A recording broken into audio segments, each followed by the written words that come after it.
TET 2017 এবং TET 2022-এ যথাক্রমে 23টি এবং 24টি রং অ্যান্সার কির সাপেক্ষে আমরা মামলা করেছিলাম। সেই মামলাগুলো দীর্ঘদিন থেকে পেন্ডিং ছিল এবং সেই মামলাতে মহামান্য বিচারপতিদের নির্দেশে, কলকাতা হাইকোর্টের ডিভিশন বেঞ্চের নির্দেশে এক্সপার্ট কমিটি কনস্টিটিউট হয়। সেই এক্সপার্ট কমিটি রিপোর্ট দেয়।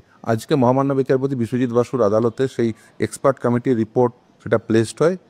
মহামান্য আদালত সেটি দেখেন এবং দেখার পরে ম্যাটারটি আগামী সোমবার রেখেছেন যে এক্সপার্ট কমিটির ওই রিপোর্টের সাপেক্ষে কতগুলো প্রশ্নের বা কতগুলো অ্যান্সার কিয়ের সাপেক্ষে পিটিশনার অ্যাজ ওয়েল অ্যাজ যারা পিটিশন করেননি অর্থাৎ সকলেই, তিনি আজকে যেটা বলেছেন ওপেন কোর্টে যে সকলেই নাম্বার পাবেন এবং অ্যাজ ওয়েল অ্যাজ বোর্ডও বলেছেন সেটা।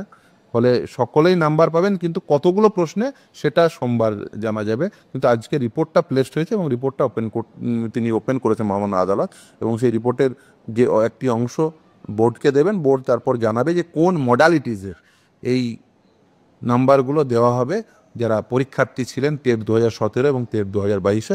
আশা করি অনেকেই পাশ করবেন, ফলে তারাও এই যে নতুন নিয়োগ প্রক্রিয়া চলছে সেখানে পার্টিসিপেট করতে পারবেন।